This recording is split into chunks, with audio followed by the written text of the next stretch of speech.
अगर आप बायोटेक को देखोगे तो सबसे इंपॉर्टेंट अगर जो टॉपिक है बायोटेक के अंदर में वो है टूल्स। हाँ, तो बायोटेक को करने के लिए क्या क्या टूल्स चाहिए? तो सबसे पहले टूल्स के अंदर में सबसे इंपॉर्टेंट पार्ट आएगा एंजाइम। सबसे इंपॉर्टेंट पार्ट कौन है? एंजाइम। ठीक, बिना एंजाइम का बायोटेक सोच ही नहीं सकते, हर स्टेप पे एंजाइम चाहिए।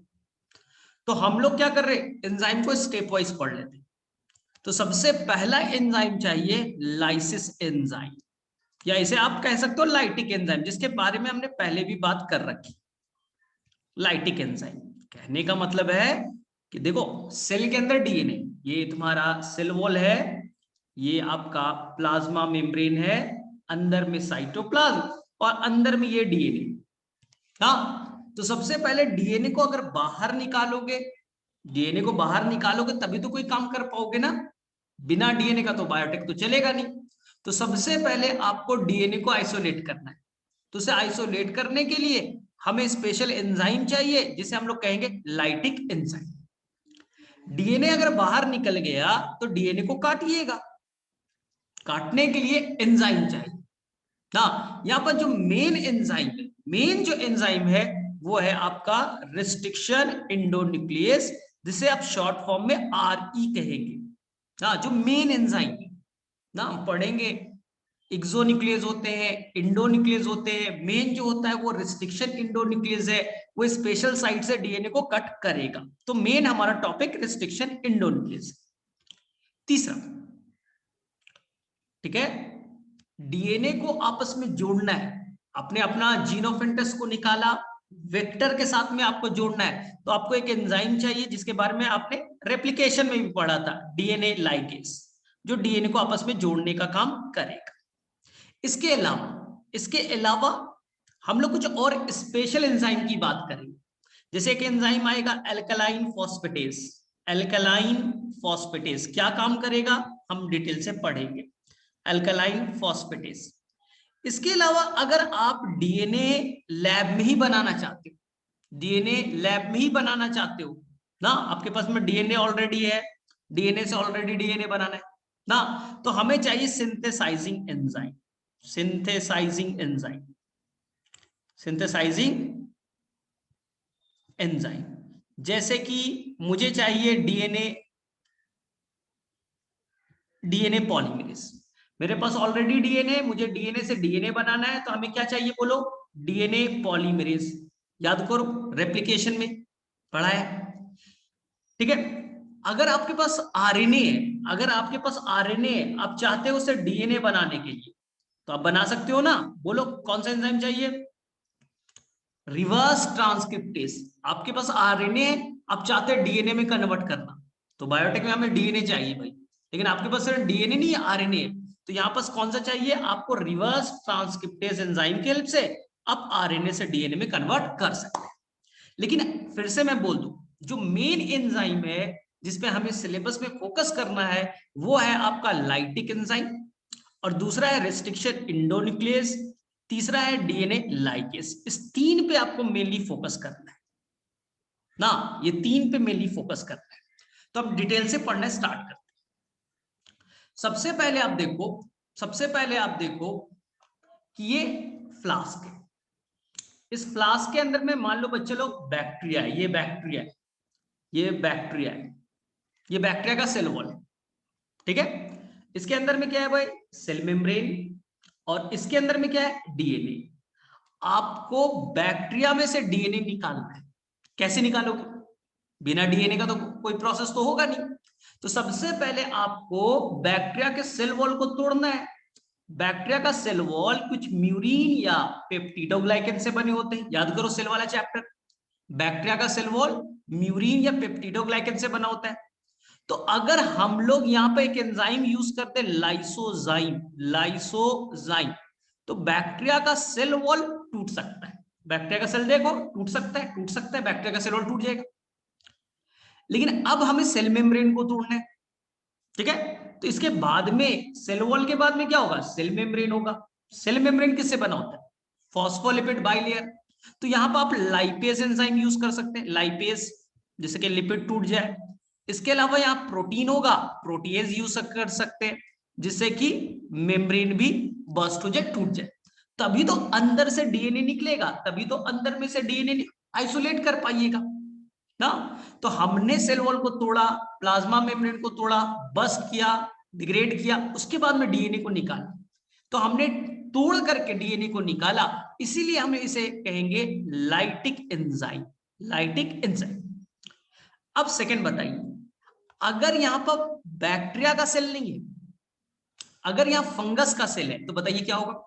अगर यहां फंगस का सेल होगा तो फंगस का सेल तो काइटिन से बना होता है, काइटिन से बना होता है सेल वॉल, तो हमें क्या लाइसोजाइम यूज करेंगे? नहीं। अगर फंगस का सेल है तो हम लोग फंगस का सेल काइटिन से बना है, तो एंजाइम यूज करेंगे काइटिनेस। ठीक है, क्लियर है, बहुत ही आसान है, काइटिनेस से हम काम चला लेंगे। लेकिन अगर मान लीजिए ये प्लांट सेल होगा, प्लांट सेल किससे बना होता है? आप सभी को मालूम है, सेल्यूलोज से बना है, उसके अंदर कुछ पेक्टिन होते हैं, तो हम लोग यहाँ पे यूज करेंगे सेल्यूलेज, सेल्यूलेज प्लस हम लोग एक एंजाइम यूज करेंगे पेक्टिनेस, पेक्टिनेस, सेल्यूलोज प्लस पेक्टिनेस। अब देखो, अब मुझे बताओ, अगर एनिमल सेल को तोड़ना है तो कौन सा हम लोग ये एंजाइम यूज करेंगे? एनिमल सेल के अंदर सेल वॉल होता ही नहीं, एनिमल के अंदर में सेल वॉल तो होता ही नहीं, तो टेंशन नहीं है। तो अगर एनिमल से आपको डीएनए निकालना है, एनिमल सेल से, तो डायरेक्टली क्या है? प्लाज्मा मेम्ब्रेन, कोई सेल वॉल तो है नहीं ना। अरे ज्यादा हाई तेज पे सेंट्रीफ्यूज भी कर दोगे तो प्लाज्मा मेम्ब्रेन टूट जाएगा। फिर भी आप प्लाज्मा मेम्ब्रेन को तोड़ना है तो लाइपेज यूज कर लीजिए और प्रोटीएज यूज कर लीजिए, जिससे कि प्लाज्मा मेम्ब्रेन डिग्रेड हो जाएगा और डीएनए बाहर आ जाएगा। तो आपसे एकदम बहुत सिंपल सा क्वेश्चन पूछा जाएगा, ये बताइए आपको डीएनए को आइसोलेट करना है, सेल में से डीएनए निकालना है, तो सेल वॉल को तोड़िए। तो अगर बैक्टीरिया का सेल आएगा तो वहां म्यूरिन या पेप्टिडोग्लाइकन से बना है, तो हम यूज करेंगे बैक्टीरिया के लिए लाइसोजाइम। चलो बच्चा लोग ये बताओ, आपके अंदर में भी लाइसोजाइम होता है, याद करो, टीयर्स में, आंसू में ना, सलाइवा में, याद करो, एंटीबैक्टीरियल सब्सटेंस आपने पढ़ा है डाइजेस्टिव सिस्टम में, या स्वेट में, पसीने में भी होता है, कौन? लाइसोजाइम, जो बैक्टीरिया के सेल वॉल को तोड़ सकता है। चलो ठीक है, अब क्या करना है, अगर मुझे फंजाई से, फंगस से डीएनए को निकालना है, तो हम क्या लाइसोजाइम की हेल्प से निकालेंगे? नहीं, फंगस का सेल काइटिन से बना होगा, एंजाइम काइटिनेस। अगर प्लांट से निकालना है तो सेल्यूलेज प्लस पेक्टिनेस। और अगर एनिमल, एनिमल में सेल वॉल होता नहीं, एनिमल में सेल वॉल होता नहीं, प्लाज्मा मेम्ब्रेन तो हर जगह है, तो plasma membrane phospholipid bilayer plus protein से बना है, तो हम वहां पर लाइपेज और प्रोटीएज की हेल्प से डिग्रेड कर देंगे, डाइजेस्ट कर देंगे और वहां से डीएनए को आइसोलेट कर लेंगे। तो आई थिंक बच्चा सभी को लाइसिस एंजाइम क्लियर हो गया ना, जिसे हमें ब्रेक करके डीएनए को आइसोलेट कर। तो बायोटेक में ये एंजाइम बड़ा इंपॉर्टेंट होगा, ये पहले भी हमने डिस्कस कर रहा है। चलिए अब नेक्स्ट एंजाइम की बात करें। आपने सेल में से डीएनए तो निकाल लिया, आपने सेल में से डीएनए तो निकाल लिया, लेकिन डीएनए को अब कट करना है, तो कट करने के लिए हमारे पास एंजाइम होगा न्यूक्लियस, न्यूक्लियस, ध्यान से देखिए, न्यूक्लियस एंजाइम ना, नाम में लिखे न्यूक्लिक एसिड को तोड़ देगा ना। तो न्यूक्लियस यहां पर दो तरह के होंगे, एक आरएनए को डाइजेस्ट करेगा तो आरएनएस, और एक बच्चा होगा डीएनए को तोड़ने वाला, डीएनएस। याद करो, Avery MacLeod and McCarty ma'am के एक्सपेरिमेंट में आपको बताया भी था, what is the difference between the DNase and DNA capital A. DNase enzyme को कहते हैं, और जहां कैपिटल ए वाला है form of DNA, B form, Z form, A form of DNA, DNA के मल्टीपल फॉर्म को कैपिटल ए वाले से कहते हैं। ठीक है, हमें क्या पढ़ना है? डीएनए जो डीएनए को डाइजेस्ट कर सके। ये दो तरह का, याद करो, तुम्हें पहले भी बताया, एक्सोन्यूक्लियस, एक का नाम एक्सोन्यूक्लियस और एक का नाम बच्चा इंडोन्यूक्लियस। आई थिंक सभी को याद आ रहा होगा कॉन्सेप्ट, इंडोन्यूक्लियस। इंडो मतलब जो अंदर से कट मारे, एक्सो मतलब जो टर्मिनल से कट मारे। भूल गए? ये सबको याद है? एक्सोन्यूक्लियस, इंडो फिर से सीख लो। मान लो यहां पास एक न्यूक्लियोटाइड है ए, टी, जी, सी, जी, ठीक, मान लो बच्चा ये है आपका 5' और ये है बच्चा 3'।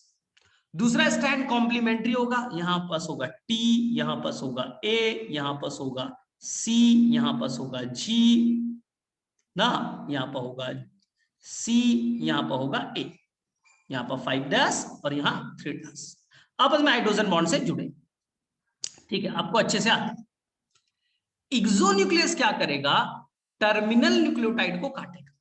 टर्मिनल कहने का मतलब यहां से ये वाला, देखिए फॉस्फो कौन सा बॉन्ड तोड़ेगा, फॉस्फोडाइस्टर बॉन्ड, फॉस्फोडाइस्टर बॉन्ड। तो टर्मिनल को अगर कट मारा, टर्मिनल को अगर कट मारा तो टर्मिनल यहां भी है, देख लीजिए टर्मिनल इस साइड भी है, ये भी टर्मिनल है। टर्मिनल तो दोनों तरफ होते ना, इस छोर पे भी होगा उस छोर पे भी होगा, लेफ्ट साइड में भी होगा राइट साइड में। तो जो टर्मिनल से कट मारेगा ऐसे एंजाइम को कहेंगे एक्सोन्यूक्लियस। अगर टर्मिनल को छोड़ दे, टर्मिनल न्यूक्लियोटाइड को छोड़ दे, यानी फर्स्ट वाले न्यूक्लियोटाइड को छोड़ दे, इंटरनल कोई भी, इंटरनल कहीं से डीएनए को कट मारे, इंटरनली कहीं से भी कट मारे, यहां से मारे, यहां से मारे, कहीं से भी मारे, इंटरनली कहीं से कट मारे तो नाम होगा इंडोन्यूक्लियस। कौन सा बॉन्ड तोड़ेगा, फॉस्फोडाइस्टर बॉन्ड, फॉस्फोडाइस्टर बॉन्ड, क्योंकि डीएनए फॉस्फोडाइस्टर बॉन्ड से ही तो जुड़े रहते हैं।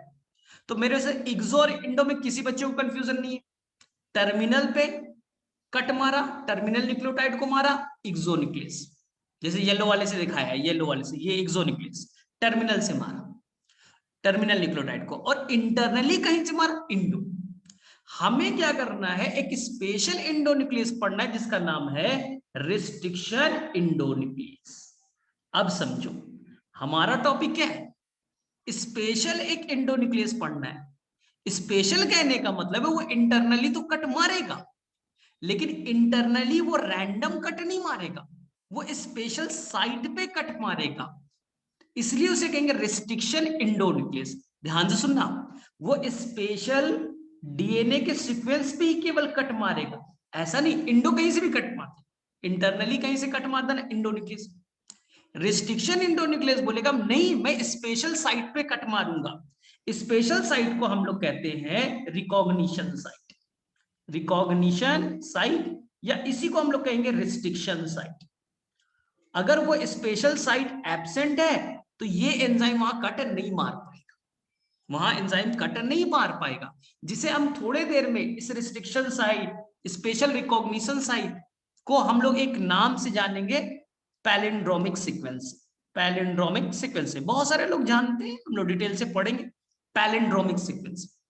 तो कोई भी रिस्ट्रिक्शन इंडोन्यूक्लियस है वो इंटरनली ही फॉस्फोडाइस्टर बॉन्ड को कट मारेगा, लेकिन वो रैंडम कहीं नहीं मारेगा, वो स्पेशल डीएनए में कुछ सीक्वेंस होंगे, इस सीक्वेंस को हम लोग रिकॉग्निशन साइट या रिस्ट्रिक्शन साइट कहेंगे, जो कैसा नेचर का होगा, पैलिंड्रोमिक नेचर का होगा, वहीं से वो कट मारेगा। तो हमारा मेन बायोटेक में जो टॉपिक है वो रिस्ट्रिक्शन इंडोन्यूक्लियस को पढ़ना है, मेन टॉपिक हमारा रिस्ट्रिक्शन इंडोन्यूक्लियस। अब तुम बोलोगे कि सर रिस्ट्रिक्शन इंडोन्यूक्लियस बनाता कौन है और क्यों बनाता है, और बायोटेक में क्या रोल है, क्यों बनाता है, किस लिए बनाया जाता है। तो कहानी को समझो, रिस्ट्रिक्शन इंडोन्यूक्लियस की डिस्कवरी को अच्छे से समझिए। बिना रिस्ट्रिक्शन इंडोन्यूक्लियस का बायोटेक जीरो है, जीरो, जीरो बटा सन्नाटा, बिना रिस्ट्रिक्शन इंडोन्यूक्लियस के। होता क्या है सर, रिस्ट्रिक्शन का मतलब क्या है, इंडोन्यूक्लियस तो समझ में आया, रिस्ट्रिक्शन का मतलब समझ में नहीं आया। चलो यही सीखते। मान लो बच्चे ये बैक्टीरिया है, ये देखिए, ये मान लीजिए ये ई कोलाई बैक्टीरिया है, एकदम सिंपल बता रहा हूं। मान लो बच्चा ये ई कोलाई नाम का बैक्टीरिया है, ठीक है, ये उसका सेल वॉल, ये इसका सेल वॉल है, और अंदर में उसका जेनेटिक मटेरियल है ये ब्लू वाला, ये उसका जेनेटिक मटेरियल है। एक ही तो होता है, सर्कुलर शेप का होता है, जिसे आप क्रोमोसोम या उसका डीएनए कह सकते हैं, ठीक है। आराम से लाइट चला, इस बैक्टीरिया पे, इस ई कोलाई पे एक वायरस अटैक करता है।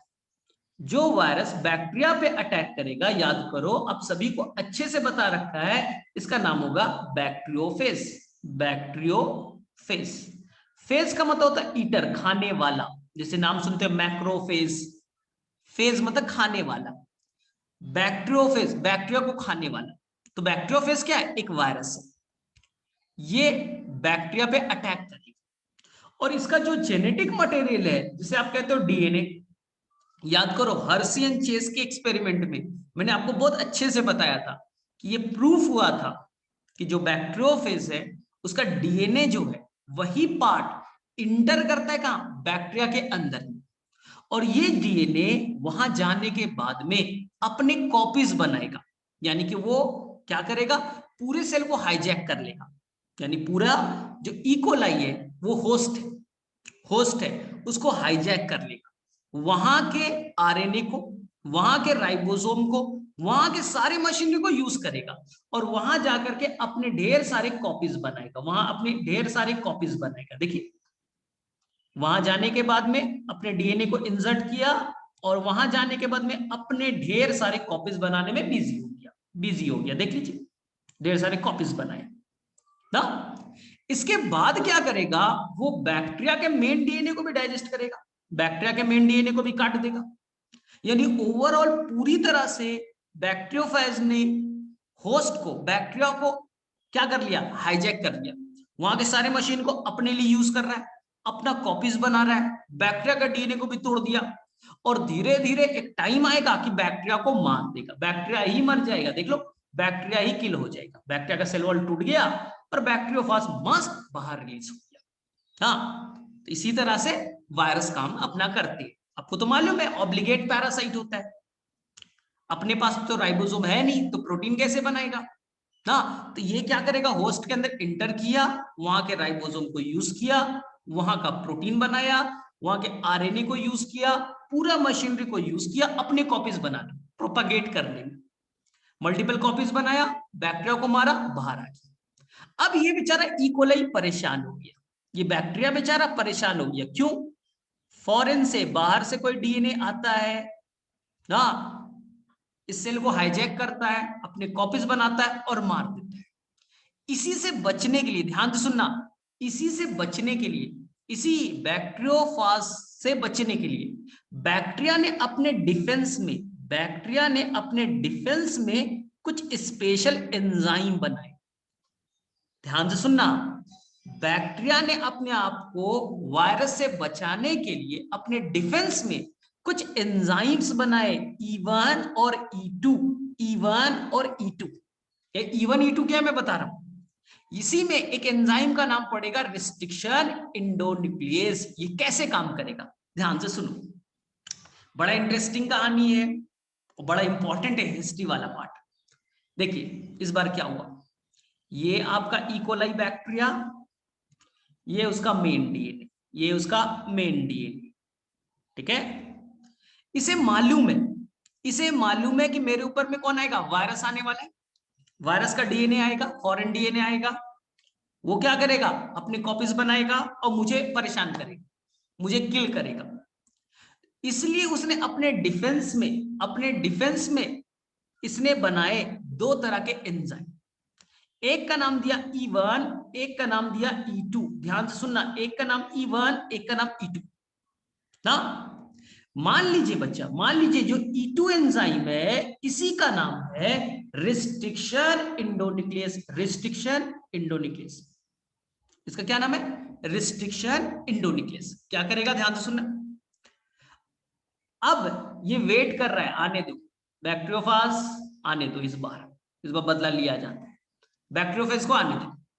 जैसे ही वो अपना डीएनए को यहां इंसर्ट करेगा, बैक्टीरियोफाज का डीएनए जैसे ही होस्ट के अंदर इंटर किया, इकोलाई के अंदर इंटर किया, इकोलाई ने उसके स्वागत में दो एंजाइम बनाए, एक का नाम E1, एक का नाम E2। E2 एंजाइम का नाम है रिस्ट्रिक्शन इंडोन्यूक्लियस। ये रिस्ट्रिक्शन इंडोन्यूक्लियस किसने बनाया? होस्ट ने, बैक्टीरिया ने। किस लिए बनाया? डिफेंस के लिए। कैसे? ये रिस्ट्रिक्शन इंडोन्यूक्लियस फॉरेन डीएनए को, वायरस के डीएनए को स्कैन करेगा, स्कैन करेगा। और स्कैन करने के दौरान में अगर उसे कुछ स्पेशल साइट मिल गया, जैसे उसे मिल गया GAA-TTC, GAA-TTC मिल गए, GAA-TTC मिल गए, जिसे आप जानते हो पैलिंड्रोमिक साइट में, क्योंकि ये आप आगे से पढ़िए, और पीछे से पढ़िए सेम आएगा, GATTC। अप साइड पढ़िए, डाउन साइड पढ़िए, सेम सीक्वेंस आएगा। तो रिस्ट्रिक्शन एंडोन्यूक्लियस क्या करेगा, वायरस के मेन डीएनए को स्कैन करेगा, और स्कैन करने के बाद में जहां पास अगर उसे GATTC मिल गया, वहां पास वो क्या करेगा, कट मार देगा। देखो मार दिया, कट मार दिया।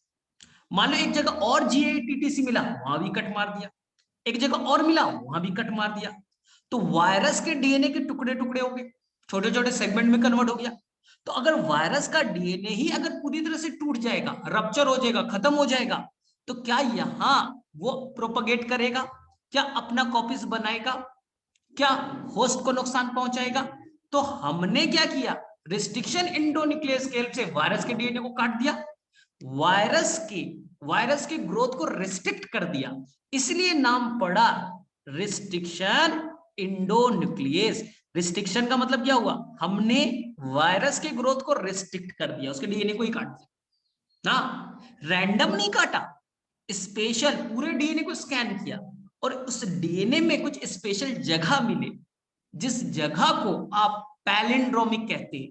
यानी कि आप ऊपर में 5 से 3 पढ़िए, नीचे स्टैंड में 5 से 3 पढ़िए, सेम आया, इसी को पैलिंड्रोमिक कहते हैं। मान लीजिए यहां पर साइट आया था GATTC, ये तो आपको सभी लोग को अच्छे से आता है।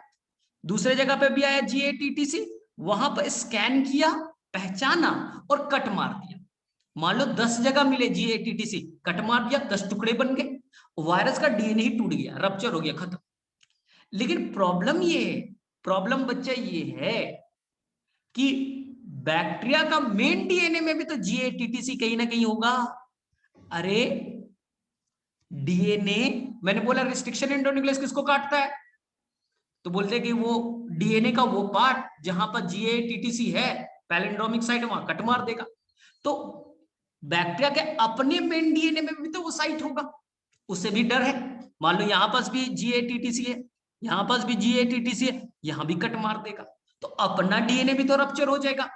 इसलिए उसने बनाया था E1 नाम का एंजाइम, इसलिए उसने 2 एंजाइम बनाए। उसे मालूम है कि मुझे भी प्रॉब्लम हो सकता है, मैं अपने डीएनए को भी काट सकता हूं, ठीक है। तो उसने क्या किया, अपने डीएनए में जहां GATTC है, वहां पास उसने मिथाइल ग्रुप को ऐड कर दिया। ध्यान से सुनना, जहां पर अपना GATTC पार्ट है, रिस्ट्रिक्शन साइट है ना, उसने क्या किया, अपने वाले डीएनए में मिथाइल ग्रुप को ऐड कर दिया। और याद करो, मिथाइल ग्रुप आने से अपने आप को मॉडिफाई कर लिया। अब मॉडिफाई, अपना डीएनए मॉडिफाई हो गया क्योंकि उसमें मिथाइल ग्रुप आ गया। अब एंजाइम उसे पहचानेगा ही नहीं, तो अपने डीएनए को वो नहीं कट करेगा। यानी वो केवल बाहर के डीएनए में मिथाइल ग्रुप नहीं था, वायरस का डीएनए में कोई मिथाइल ग्रुप नहीं है, ठीक है, उसे तो काट मारेगा। लेकिन अपने डीएनए को नहीं पहचान रहा है, क्यों? क्योंकि उसने अपने डीएनए में कर दिया मॉडिफिकेशन। इसी टॉपिक को हम लोग कहते हैं रिस्ट्रिक्शन मॉडिफिकेशन। रिस्ट्रिक्शन मॉडिफिकेशन, अपने वाले को मॉडिफाई कर लो, अपने वाले को मॉडिफाई कर लो। ऐसे समझ कि तुम्हारे घर में कोई चोर आ गया है और तुम्हें गन दे दिया गया, देखो भाई ये गोली चला देना, जो भी आदमी देखे गोली चला देना, चोर आया है, तुमने गन उठाया, चलाने स्टार्ट किया। अरे तो तुम्हारे घर के भी मेंबर तो आ सकते हैं ना सामने में, क्या उनको भी उड़ा दोगे, क्या केवल चोर को मारोगे? सर तो आपने बोला था कि जो भी सामने में दिखेगा गोली चला देना, यही हो गया। इसलिए मैंने क्या किया, पहले अपने घर वाले को मैंने बुलेट प्रूफ जैकेट पहना दिया, उसको मॉडिफाई कर दिया। पहले अपने घर वाले को मॉडिफाई कर दिया, ले भैया तू बुलेट प्रूफ जैकेट पहन ले, क्योंकि गोलीबारी अंधाधुन होगी। अब कोई चोर आया, गोली चलो, अपने वाले को पहले मॉडिफाई कर दिया, बुलेट प्रूफ जैकेट पहने, चलाते रहे गोली, कुछ हो गई नहीं। सामने में अब आया कौन, चोर, उसे गोली लगेगा। यानी कि बैक्टीरिया ने अपने डिफेंस में, होस्ट ने अपने डिफेंस में 2 एंजाइम बनाए, E1 और E2। E2 E1 का काम था कि पहले मिथाइल ग्रुप को ऐड कर दो और अपने डीएनए को मॉडिफाई कर दो। इसलिए याद करो, मॉलिक्यूलर बेसिस में जब हमने कैपिंग करते थे 7 मिथाइल गुआनोसाइड ट्राइफॉस्फेट, मिथाइल ग्रुप आने से एंजाइम रिकॉग्नाइज नहीं कर पाता। याद करो, थाइमीन और यूरासिल में क्या डिफरेंस था, थाइमीन के अंदर में मिथाइल ग्रुप था, इसलिए वो मॉडिफाइड हो चुका था ना, वो स्टेबल था। तो मिथाइल ग्रुप हमेशा स्टेबिलिटी को ऐड करता है, तो याद रहेगा। तो हमने E1 से पहले अपने डीएनए को मॉडिफाई कर लिया और E2 से हमने डीएनए को कट मारा। अब बताओ रिस्ट्रिक्शन एंडोन्यूक्लियस कौन बनाता है? कभी भी गड़बड़ करोगे क्या? नहीं, रिस्ट्रिक्शन एंडोन्यूक्लियस केवल और केवल प्रोकैरियोट्स बनाते हैं। क्या सारे प्रोकैरियोट्स बनाते हैं? एनसीईआरटी पढ़िए, एनसीईआरटी में लिखा है अभी तक मोर देन 900 टाइप्स के रिस्ट्रिक्शन एंडोन्यूक्लियस आइसोलेट किए जा चुके फ्रॉम द 230 स्ट्रेन। स्ट्रेन तो आपको आता है ना, मतलब कि कोई स्पीसीज है उसके डिफरेंट फॉर्म को स्ट्रेन कहते हैं। तो मान लीजिए यहाँ पर एक स्ट्रेन है, ये एक दूसरा स्ट्रेन है, ये एक तीसरा स्ट्रेन है, टोटल स्ट्रेन कितने? 230। अब मान लो एक स्ट्रेन अगर एक ही रिलीज करता तो रिस्ट्रिक्शन एंडोन्यूक्लियस कितने केवल होते हैं? 230। लेकिन एनसीईआरटी में क्या लिखा है? मोर देन 900 आइसोलेट हो चुके। अब तो और ज्यादा हो चुके, लेकिन आपके एनसीईआरटी को फॉलो करना है, अब तो ज्यादा हो चुके। तो इसका मतलब है कि मोर देन 900 कहां से? 230 स्ट्रेन से। यानी कि एक बैक्टीरिया से एक से ज्यादा तरह के रिस्ट्रिक्शन एंडोन्यूक्लियस आइसोलेट करता है, यानी कि वो प्रोड्यूस करता है। किस लिए करता है? तो answer is the for the defence. Question आएगा, क्या कोई यूकैरियोट्स रिस्ट्रिक्शन एंडोन्यूक्लियस प्रोड्यूस करता है? बोले नो, केवल कुछ बैक्टीरिया रिलीज करते हैं। किस लिए? For the defence. किससे? वायरस के डीएनए से अपने आप को प्रोटेक्ट करने के लिए। तो मेरे से सभी को क्लियर है? अब देखो, तो सबसे पहली बार एक साइंटिस्ट थे जिनका नाम था हैमिल्टन स्मिथ। उन्होंने सबसे पहली बार एक रिस्ट्रिक्शन एंडोन्यूक्लियस को डिस्कवर्ड किया था, जिसका नाम दिया HIND2। जिसका क्या नाम दिया? HIND2। बच्चे यहां पर बड़ा अच्छे से कंफ्यूज करता है, कंफ्यूज नहीं होना है। सर पहला डिस्कवर्ड कौन है? Sir first discovered restriction endonuclease कौन है? Sir HIND2। तो सर 2 क्यों नाम दिया? 1 नाम देना था ना। कंफ्यूज नहीं होगा, मैं थोड़ी देर में एक्सप्लेन कर दूंगा। थोड़ी देर में ये कंफ्यूजन हर बच्चे का होता है, ये कंफ्यूजन हर बच्चे का होता है, उसे मैं ठीक कर दूंगा, तो टेंशन नहीं लेना है। तो फर्स्ट डिस्कवर्ड था HIND2। कहां से निकाला? हीमोफिलस इन्फ्लुएंजा से। यानी एक बैक्टीरिया था हीमोफिलस इन्फ्लुएंजा, ठीक है। वहां देखो उसका मेन डीएनए था, डीएनए के पार्ट को जीन कहते हैं। इस जीन ने एक रिस्ट्रिक्शन एंडोन्यूक्लियस बनाया, ठीक है। इसने बनाया रिस्ट्रिक्शन एंडोन्यूक्लियस और स्मिथ साहब ने सबसे पहली बार वहीं से डिस्कवर्ड किया, ठीक है। बाद में 3 साइंटिस्ट थे, एक का नाम था आर्बर, एक का नाम था नाथन और एक का नाम था स्मिथ। इन्होंने कॉमर्शियल लेवल पे एक रिस्ट्रिक्शन एंडोन्यूक्लियस डिस्कवर्ड किया जिसका नाम है E-core1, जिसका आज भी हम लोग लार्ज स्केल में यूज करते हैं। आज भी बड़ा इंपॉर्टेंट है, आपके एनसीईआरटी में E-core1 के बारे में बहुत ज्यादा लिखा गया है। हाँ, तो 1978 में इसी के लिए 3 साइंटिस्ट को नोबेल प्राइज मिलता है। उन्होंने E-core1 रिस्ट्रिक्शन एंडोन्यूक्लियस की डिस्कवरी की थी। तो मैं फिर से क्लियर कर दूं, पहला डिस्कवर्ड था HIND2, उसके कुछ दिनों के बाद में E-core1 का डिस्कवरी होता है और इस डिस्कवरी के लिए इस 3 साइंटिस्ट को नोबेल प्राइज दिया जाता है। आज मोर देन 900 तरह के आइसोलेट हो चुके हैं फ्रॉम द 230 स्ट्रेन। कौन बनाता है? केवल सर्टेन, सारे प्रोकैरियोट नहीं, प्रोकैरियोट लाखों हैं, सभी नहीं बनाते। और क्यों बनाते हैं? याद रखिएगा, फॉर द डिफेंस के लिए, ठीक है, फॉर द डिफेंस के लिए। अब आए फटाफट हम लोग बात कर लेते हैं नोमेनक्लेचर ना। तो आई थिंक सभी बच्चों को अच्छे से याद होगा, देख लीजिए। मान लो यहां पास ये बैक्टीरिया इकोलाई, ये बैक्टीरिया इकोलाई, ठीक, और ये उसका मेन डीएनए, ये उसका मेन डीएनए। डीएनए के छोटे से पार्ट को क्या कहते हैं? जीन। तो मान लीजिए ये जीन है, ये एक जीन है, डीएनए के टुकड़े को जीन कहते हैं, यानी ये डीएनए से बनेगा आरएनए, आरएनए से क्या बनेगा? प्रोटीन, और ये प्रोटीन कन्वर्ट हो जाएगा रिस्ट्रिक्शन एंडोन्यूक्लियस नाम के एंजाइम, ठीक है। यानी कि एक जीन है, इसने क्या बनाया? रिस्ट्रिक्शन एंडोन्यूक्लियस, ठीक है। और इस बैक्टीरिया का नाम था इकोलाई। तो हम नेमिंग किसके नेम पे करेंगे? इस रिस्ट्रिक्शन एंडोन्यूक्लियस का नाम क्या होगा? बोलो। हमने किस स्पीसीज से निकाला, जिसका हमने नाम दिया रिस्ट्रिक्शन इंडोन्यूक्लियस का ई कोर 1। क्यों नाम पड़ा, अब ध्यान से सुनो। सबसे पहले जो पहला लेटर होगा वो रिप्रेजेंट करेगा जीनस को, पहला letter genus. Second two letter ई को, ये रिप्रेजेंट करेगा स्पीसीज को। और जो फोर्थ लेटर है वो जरूरी नहीं, नेसेसरी नहीं, इसलिए रिस्ट्रिक्शन इंडोन्यूक्लियस का जो नाम होता है या तो 3 लेटर का होगा या तो 4 लेटर का होगा, और एक रोमन लेटर आ जाएगा, रोमन लेटर है ना। तो यहां पर कितने लेटर के होंगे, 3 to 4। तो जैसे यहां पर मैंने लिख दिया ई कोर 1, तो यहां पर आपको 4 लेटर दिख रहे। तो पहला लेटर किसको रिप्रेजेंट करेगा, जीनस एस्चेरिचिया को। सेकेंड 2 लेटर वो यूज करेगा स्पीसीज को। और एक स्पीसीज में कई तरह के स्ट्रेन होते हैं, तो यहां पर जो स्ट्रेन है वो RY13 था, तो स्ट्रेन हो गया। और ये जो है यहां पर कंफ्यूज जो बच्चा करता है, जो रोमन लेटर है, ये ऑर्डर ऑफ डिस्कवरी नहीं है। फिर से मैं क्लियर करूं, ये ऑर्डर ऑफ डिस्कवरी नहीं है, ये ऑर्डर ऑफ आइसोलेशन है, ये ऑर्डर ऑफ आइसोलेशन है। तो क्लियर है?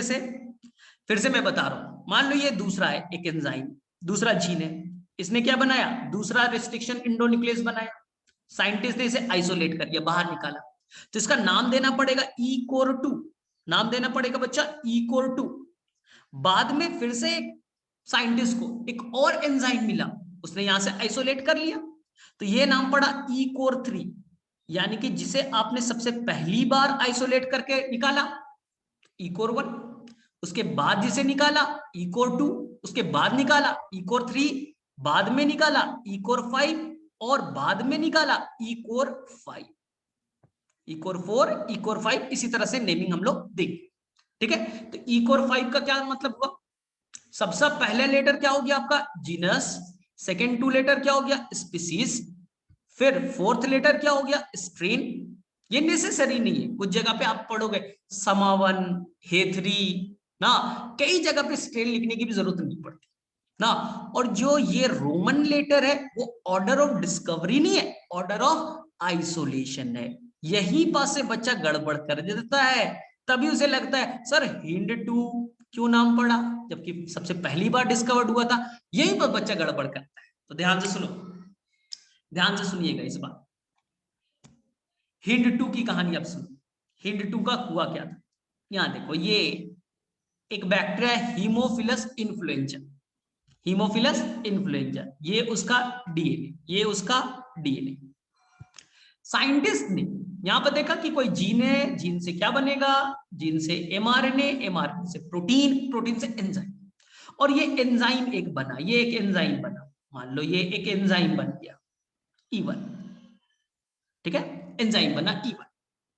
बाद में एक और एंजाइम बना, इसका नाम पड़ा E2। ध्यान से सुनना, सबसे पहली बार साइंटिस्ट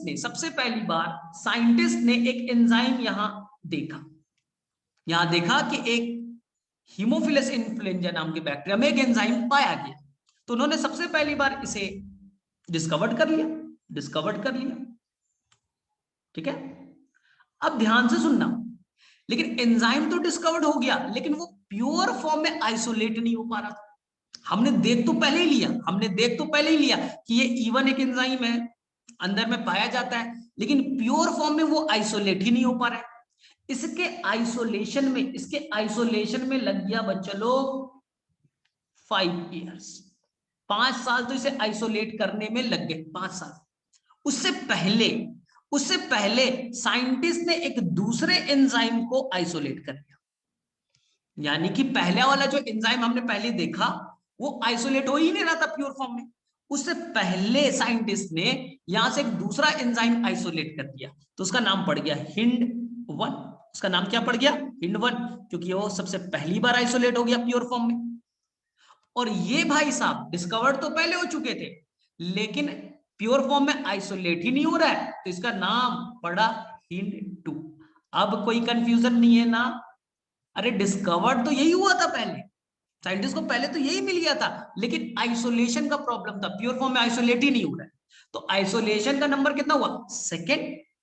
डिस्कवर्ड तो सबसे पहले हो गया, लेकिन ये आइसोलेट बाद में हुआ, इसलिए बच्चा कंफ्यूज हो जाता, सर डिस्कवर्ड पहला है तो हिंड 2 क्यों नाम दिया? अब ऐसे समझो, एक डायरेक्टर है, उसने 2 मूवी बनाई, एक सलमान खान के साथ और एक शाहरुख खान, मान लो रणवीर कपूर के साथ। एक सलमान खान के साथ, एक रणवीर कपूर के साथ ना। तो उस डायरेक्टर ने फर्स्ट मूवी की सलमान खान के साथ, पहला मूवी शूट किया। सेकेंड मूवी रणवीर कपूर के साथ, यानी कि अभी क्या हुआ है? अभी मूवी का शूटिंग हुआ है, ठीक है। डायरेक्शन उसने किया, फर्स्ट मूवी सलमान खान के साथ, सेकेंड रणवीर कपूर के साथ। मान लो किसी चलते, मान लो बेटा किसी चलते जो रणवीर कपूर की मूवी बाद में शूट हुई थी, बाद में शूट हुई थी, वो रिलीज पहले हो गया, वो रिलीज पहले हो गया ना। तो अब पूछेगा तुम, ये बताइए डायरेक्टर साहब कि आपकी फर्स्ट मूवी कौन सी थी? तो तुम बोलेगा भैया मूवी तो सबसे पहली बार शूट किया था सलमान खान के साथ, लेकिन कुछ लफड़ा हो गया, ये तो जेल चला गया था, ये तो भाई साहब थे कर्मकांडी, ये तो जेल चले गए थे। अब जेल चले गए तो स्टार्टिंग में शूटिंग वूटिंग तो कर दिया था, लेकिन वो क्या हुआ, रिलीज होने में टाइम लग गया 5 साल का। तो अब पूछा जाएगा रिलीज कौन सा हुआ, तो देखो आंसर चेंज हो गया ना। तो यानी कि तुमने शूट कौन सा किया था? सलमान खान के साथ। रिलीज क्या हुआ? वो तो बाद में हुआ। यही सेम कहानी है, यानी कि साइंटिस्ट ने सबसे पहली बार एक एंजाइम तो ढूंढ लिया, लेकिन वो आइसोलेट ही नहीं हो रहा है। आइसोलेट प्योर फॉर्म में हो, उससे पहले ही कोई दूसरे साइंटिस्ट ने एक नया एंजाइम वहां से आइसोलेट कर लिया। तो जो पहले आइसोलेट हुआ उसका नाम 1 पड़ा, हिंड 1, और जो बाद में आइसोलेट हुआ, जिसे ढूंढा तो पहले जा चुका था, हिंड 2। तो मैं फिर से बोल दूं, जो रोमन लेटर है, डू नॉट कंफ्यूज विथ, लिख देता हूं, do not confuse with order of discovery, ये रिप्रेजेंट करता है ऑर्डर ऑफ आइसोलेशन को, ये रिप्रेजेंट करता है ऑर्डर ऑफ आइसोलेशन को, नॉट द डिस्कवरी। तो मेरे में से सभी को क्लियर है? अब मेरे में से कोई बच्चा गड़बड़ नहीं करेगा। चलिए, अब बच्चा एक जगह कंफ्यूज होता है, सर ये रिस्ट्रिक्शन एंडोन्यूक्लियस सर क्या रैंडम कहीं भी कट मारेगा? नहीं, एनसीईआरटी का लाइन पढ़ेगा, बोलेगा वो डीएनए को इंस्पेक्ट करेगा, ये डीएनए को पूरी तरह से स्कैन करेगा, उसके बाद में स्पेशल साइट मिलेगा, स्पेशल साइट को ही हम कहेंगे रिकॉग्निशन साइट। हर एंजाइम 900 तरह के आपके पास रिस्ट्रिक्शन एंडोन्यूक्लियस है, सभी का स्पेशल रिकॉग्निशन साइट है, सबका स्पेशल रिस्ट्रिक्शन साइट है, रिस्ट्रिक्शन साइट, ठीक है। अब देखिए रिस्ट्रिक्शन साइट का फीचर क्या होता है। तो कोई भी, जैसे 900 तरह का रिस्ट्रिक्शन एंडोन्यूक्लियस है, हर रिस्ट्रिक्शन एंडोन्यूक्लियस का स्पेशल एक रिकॉग्निशन साइट या रिस्ट्रिक्शन साइट होते हैं। सर नेचर वाइज कैसे होते हैं? Nature wise recognition site palindromic nature के होते हैं। कैसे होते हैं? पैलिंड्रोमिक नेचर के। सर पैलिंड्रोमिक क्या होता है? बहुत ही आसान, आपको कुछ नहीं करना है, कुछ नहीं करना है, मेरा ट्रिक याद रखना। अब बस यहां बस लिख दो, एक वर्ड लिख दो GAA, बस इतना लिख लोगे, इसके अलावा कुछ मत करना, कुछ नहीं करना है बच्चा, कुछ नहीं करना है। अब क्या करना है? ए का कॉम्प्लीमेंट्री टी लिखिए, फिर ए का कॉम्प्लीमेंट्री टी लिखिए, जी का कॉम्प्लीमेंट्री सी लिखिए, इतना लिख लोगे। यानी तुम्हें केवल गा याद रखना है, तुम्हें बच्चा केवल याद रखना है GAA, तुम्हें रखना है GAA याद।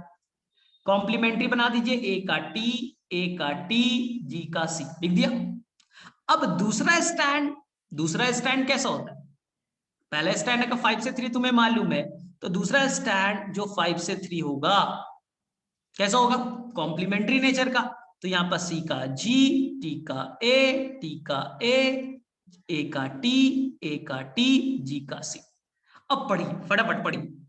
अब 5 to 3 पढ़िए डीएनए को, पहले स्टैंड को 5 to 3 पढ़िए, दूसरे स्टैंड को भी 5 से 3 की तरफ पढ़िए, क्या सेम आता है?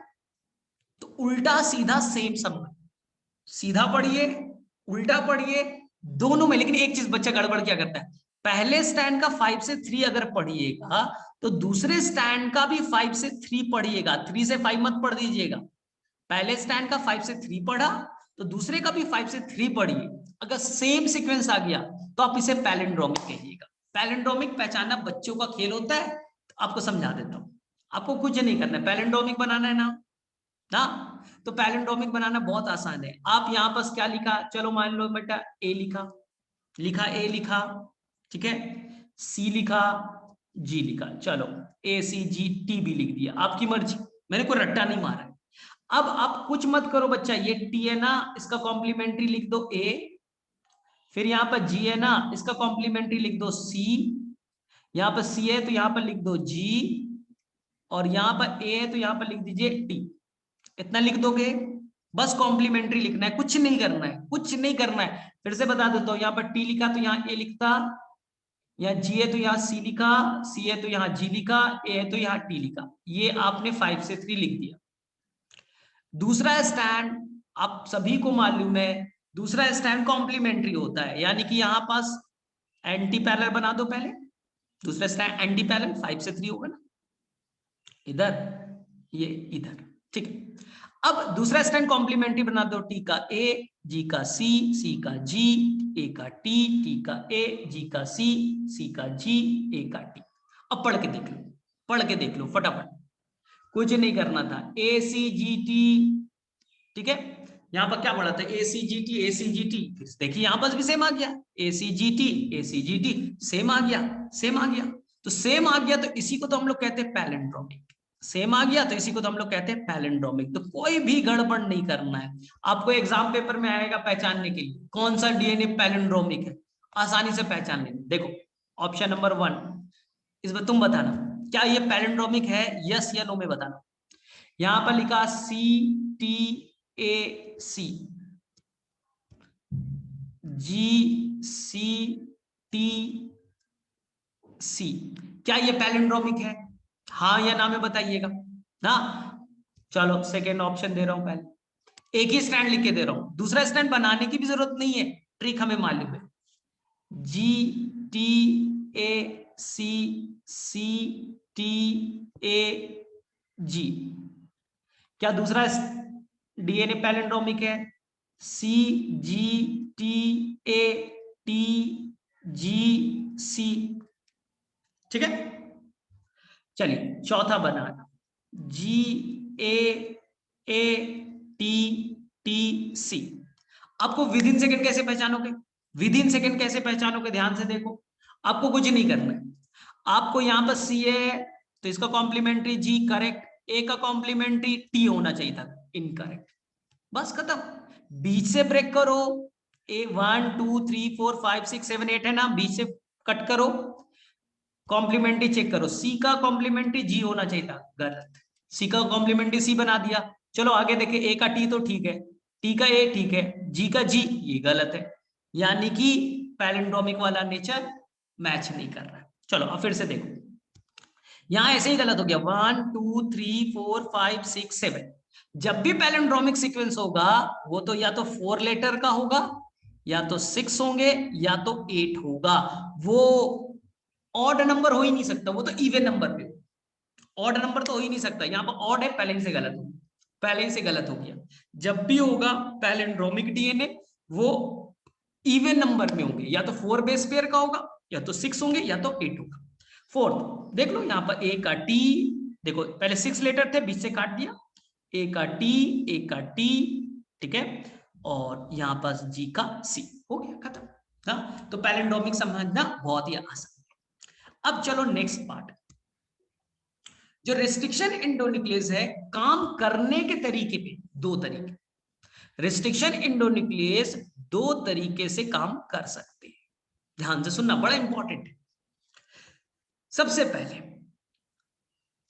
पहले या तो वो स्टिकी इंड प्रोड्यूस करेगा, देखते हैं क्या है, पता नहीं स्टिकी क्या है, और एक है वो बच्चा ब्लंट इंड, ये दो तरीके से काम करते हैं, या तो ये स्टिकी इंड बनाएंगे या तो बनाएंगे ब्लंट। कैसे होगा ध्यान से देखो, स्टिकी और ब्लंट में, यहां देखो ध्यान से, ये है जी ए टी टी सी, यहां देखो यहां पास है जी ए टी टी सी, ठीक है। अब ध्यान से सुनना, ध्यान से सुनना।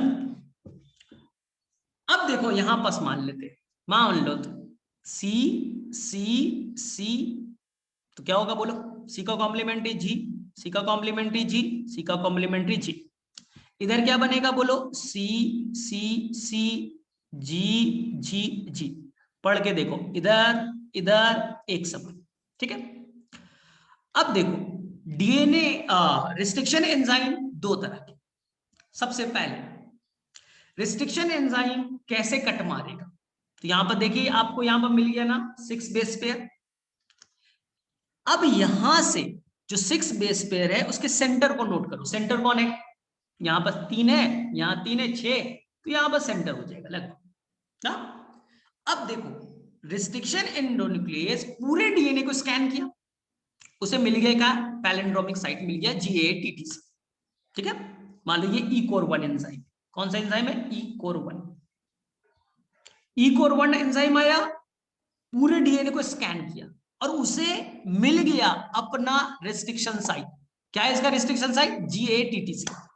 कैसे कट मारेगा, ध्यान से सुनना, सेंटर से अवे, सेंटर से अवे, ध्यान से देखो, सेंटर से अवे।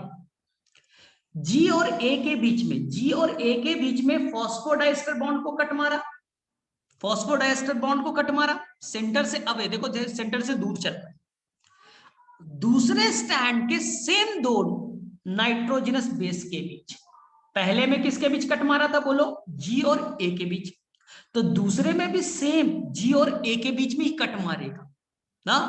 तो अब क्या हो जाएगा, ध्यान से देखना, ध्यान से देखना, यहां पर क्या हो जाएगा, ये जी, यहां पर सी, ऐसे हो गया। और इधर क्या बचा बोलो फटाफट, सी टी टी ए जी, यहां पर ऐसा सीक्वेंस बच गया। यहां पर तो तुमने जी को भी कट ही मार दिया, जी तो कट ही हो चुका है ना। अब दूसरा बताओ, यहां पर कौन आ गया बोलो, ए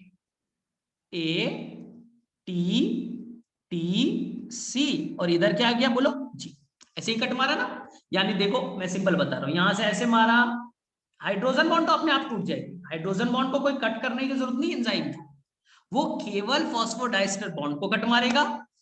पहले स्टैंड के दो नाइट्रोजनस बेस को रिकॉग्नाइज किया, ये फिक्स्ड है जी और ए के बीच, अपने मन से नहीं कर सकते सर ए और ए के बीच नहीं, पहले स्टैंड में वो फिक्स्ड है जी और ए के बीच कट मारा, तो दूसरे स्टैंड में भी फिक्स है, वो जी और ए के बीच ही कट मारेगा। तो जब कट मारेगा तो ध्यान से देखो, तो ये न्यूक्लियोटाइड क्या हो गए, सिंगल स्टैंड फॉर्म में आ गए, ये वाले न्यूक्लियोटाइड क्या हो गए, सिंगल स्टैंड फॉर्म में आ गए। अगर इन्हें छोड़ दोगे, इन्हें छोड़ दोगे, तो एक दूसरे के क्या है, वो कॉम्प्लीमेंट्री है। यहां देखो, यहाँ टी है तो यहाँ ए, यहाँ टी है तो यहाँ ए, यहाँ ए है तो यहाँ टी है, यहाँ ए है तो यहाँ टी है। एक दूसरे के कॉम्प्लीमेंट्री होने के चलते अगर वो पास में आ गए तो वो दूर से एक दूसरे से जुड़ भी जाएंगे, क्योंकि वो सिंगल स्टैंडर्ड है, हाँ, और एक दूसरे के कॉम्प्लीमेंट्री है। कट मारा, ऐसे कट मार दिया, तिरछे कट मारा, इसलिए इसे कहते ऑब्लिक कट। हमें स्ट्रेट नहीं मारा है, हमने क्या किया, सेंटर से दूर तिरछे कट मारा। तिरछे का मतलब होता ऑब्लिक, जिससे क्या हो जाएगा, सिंगल स्टैंडर्ड फॉर्म में हो गया, और दोनों अगर पास में आ गए तो एक दूसरे से जुड़ सकते हैं, इसलिए इसे हम लोग कहते हैं स्टिकी एंड। स्टिकी एंड समझ में आया। तो हर रिस्ट्रिक्शन एंडोन्यूक्लियस अपना अलग पहचान का होता है ना, अलग पहचान का होगा। कोई सेंटर से दूर तिरछे कट मारेगा तो सिंगल स्टैंडर्ड खुल जाएंगे, खुलने के बाद में क्या हो जाएगा, दोनों कॉम्प्लीमेंट्री, दोनों एक दूसरे से जुड़ सकते हैं, इसलिए इसे स्टिकी कहा, या इसी को हम लोग कह सकते हैं ओवरहैंग एंड। ओवरहैंग एंड, क्योंकि यहां पास क्या है, सिंगल स्टैंडर्ड है, इधर क्या है, सिंगल स्टैंडर्ड है, दोनों हैंग हो रहा है, हैंग हो रहा है तो दोनों एक दूसरे से जुड़ भी सकते हैं, इसलिए कहा ओवरहैंग एंड। अब मुझे बताओ ध्यान से, सेकेंड वाला, तो ये ई कोर 1 कैसा कट मारता है, तिरछा मारता है, स्ट्रेट मारता है, तो ये तिरछा मारेगा, तो कैसा एंड बनाएगा, स्टिकी एंड। चलो अब एक पढ़े, अगर मान लो कोई रिस्ट्रिक्शन एंडोन्यूक्लियस है, और मान लो यहां समावन है, ऐसे ही समझाने के लिए बता रहा हूं, समावन है कोई रिस्ट्रिक्शन एंडोन्यूक्लियस, उसने स्ट्रेट बीचों बीच सेंटर से कट मार दिया, सेंटर से कट मार दिया। अगर सेंटर से कट मारेगा तो कैसा खुल जाएगा, सी सी सी जी जी जी, इधर जी जी जी सी सी सी, अब मुझे बताओ, अगर हमने बीचों में सेंटर से कट मार दिया तो क्या ओवरहैंग रहेगा? एक तो पहले सेंटर से मारा तो इसे हम लोग क्या कहेंगे? Straight cut. अगर सेंटर से मारा तो इसे क्या कहेंगे हम लोग? Straight cut. अब सेकंड क्या सीखा? क्या क्या ओवरहैंगिंग एंड है? क्या वो सिंगल स्टैंडर्ड वाला ओवरहैंग कर रहा है? नहीं कर रहा है, तो इसे हम लोग कहते हैं ब्लंट एंड। इसे क्या कहेंगे हम लोग? Blunt and. तो इसमें गड़बड़ नहीं करना, एकदम सिंपल सा है। अगर हमने तिरछा कट मारा तो सिंगल स्टैंड वाले हिल रहे, तो ऐसे वाले नेचर को क्या कहेंगे हम लोग? स्टिकी एंड बनाने वाला एंजाइम। अगर कोई ऐसा एंजाइम है जो बीचों बीच स्ट्रेट से कट मारा तो ओवरहैंग तो बनेगा नहीं, स्टिकी तो बनेगा नहीं, तो वो कैसा एंड बनाएगा? तो वो बनाएगा ब्लंट एंड ना। तो तुम्हें एक्चुअली में 900 रिस्ट्रिक्शन इंडोन्यूक्लियस है, इतना तो पढ़ना नहीं, तुम्हें 900 थोड़ी ना याद करना है। तुम्हें बस कुछ रिस्ट्रिक्शन इंडोन्यूक्लियस के बारे में बता देता हूं, जैसे कि रिस्ट्रिक्शन इंडोन्यूक्लियस कट करने के बेसिस पे दो तरह के हैं। एक जो तिरछा कट मारेगा तो क्या कहलाएगा बोलो? Oblique cut. और जो बीचों बीच मारेगा उसे कहेंगे स्ट्रेट कट। तो जो स्ट्रेट कट मारेगा, जो बीचों बीच से स्ट्रेट कट मार देगा, तो वो कौन से इंड बनाएगा बोलो? Blunt end. ठीक है। और जो तिरछा मारा था उसने क्या बनाया था? Sticky end. आपको एग्जाम्पल कुछ याद करने, आपको एग्जाम्पल थोड़ा सा याद करने ना। तो एग्जाम्पल मुझे भी सारा याद नहीं है, तो मैं थोड़ा सा आपको केवल ना 2-3 एग्जाम्पल इस तरह से याद करा दे रहा हूं कि जैसे कि मैंने लिखा है ई कोर 1। ठीक है, ये कैसा बनाएगा? तो ये आपका, ठीक है, कैसा बनेगा? तो ये आपका बना दे रहा है ब्लंट इंड, स्टिक इंड। और इधर एक याद कर लीजिए ई कोर 5, जो अभी एक्सप्लेन कर दूंगा। इसके अलावा यहां पास बन जाएगा आपका हे थर्ड है, हे 3, यहां पास बन जाएगा आपका हिंड 3। तो आपको याद नहीं करना है ज्यादा, मैं एक शॉर्ट ट्रिक बता दूंगा आपको, हिंड 3। इसके अलावा यहां पास आ जाएगा बैम H1 ना। तो आपको एनसीईआरटी में केवल एक ही दे रखा है, एनसीईआरटी में बस एक ही है ई कोर 1, इसके अलावा आपको याद करना भी। लेकिन एक बार नीट के एग्जाम में ई कोर 5 का पूछ दिया गया था, तब से लोग याद करना स्टार्ट करते। आपके एनसीईआरटी में सिलेबस में बस एक ही का याद करना है, वो किसका याद करना है? ई कोर 1 का, इसके अलावा कोई भी याद नहीं करना है। तो मैं थोड़ा सा आपको ट्रिक्स बता देता हूं, जैसे आपके पास कौन है? ई कोर 1। ठीक है, कौन है बोलो? GAATTC। चलिए इधर भी पढ़िए GAATTC। अब मुझे बताइए, यहां पर कट पड़ेगा G और A के बीच, तो बोलिए ब्लंट हुआ या स्टिकी हुआ? तिरछा पड़ रहा है, यहां से आया, यहां कट मारा, ऐसे चला गया, तो क्या हो जाएगा? ओवरहैंग ना, सिंगल न्यूक्लियोटाइड वाले बच जाएंगे। तो ये कैसा हो गया? ब्लंट या स्टिकी? तो सिंपल है, आंसर इज द स्टिकी।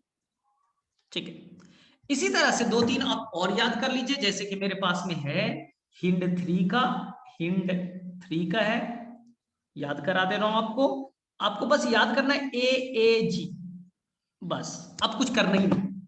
जी का कॉम्प्लीमेंट्री सी, ए का कॉम्प्लीमेंट्री टी, ए का कॉम्प्लीमेंट्री टी।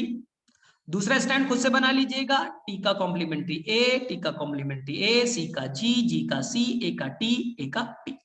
कहां से कट मारेगा बस मैं बता रहा हूं, आंसर आप कीजिएगा ना। हिंड 3 में ये कट मारेगा ए और ए के बीच, ए और ए के बीच, तो बोलिए स्टिकी बना ब्लंट बना? बताइए, तो आंसर इज द स्टिकी। ठीक है, चलिए इसके अलावा एक और आपको बता देते हैं। इसके अलावा आपके पास है बैम H1। चलिए इस बार आप बताइएगा, यहां पास है GGA। चलो, ए का टी, जी का सी, जी का सी, GGATCC। चलिए कहां पर से कट मारेगा? आंसर बता दे रहा हूं, जी और जी के बीच, तो बताओ स्टिकी बना ब्लंट बना, स्टिकी बना ब्लंट बना, तो आंसर इज द स्टिकी। तो 3 आपको स्टिकी वाला याद हो गए, और कुछ आप ब्लंट वाला याद कर लीजिए, जैसे कि 2 आपको बता देता हूं। एक का नाम है हे थर्ड, याद नहीं करना है, सिलेबस में नहीं है आपका। यहाँ पर क्या है बोलो, GGCC, GGCC। चलो तो यहाँ पर क्या हो गया, GGCC। कहां पर से कट मारेगा, बीचों बीच स्टेट। तो बताइए कौन सा बना, ब्लंट या स्टिकी, तो ये बन गया ब्लंटेड। और एक आपको जो नीट के पेपर में एक बार क्वेश्चन पूछ दिया गया था, फिर भी मैं बोलूंगा कि आपको याद करने की जरूरत नहीं है, E-Core 5, ये क्या था, GAT, बस इतना याद कीजिए, GAT। टी का कॉम्प्लीमेंट्री ए का कॉम्प्लीमेंट्री टी, जी का कॉम्प्लीमेंट्री सी, सी का जी, टी का ए का टी, टी का ए का टी, जी का सी। कहां से कट मारेगा, ध्यान से सुनिए, स्ट्रेट कट मारेगा। 6 न्यूक्लियोटाइड है तो ये एक स्ट्रेट कट मार देगा, स्ट्रेट यानी कि यहां पास। तो बताइए कौन सा हो गया, ब्लंटेड। तो आपको बस याद रखना है कि कौन ब्लंट है कौन स्टिकी है ना। बस मैं फिर से बोल रहा हूं, केवल आप E-Core 1 पे फोकस करो, E-Core 1 पे फोकस कीजिएगा, एनसीईआरटी में यही है। चलो, तो मेरे में से हमने आज क्या क्या सीखा, एक बार फटाफट एक क्विक रिवीजन आप ले लीजिए।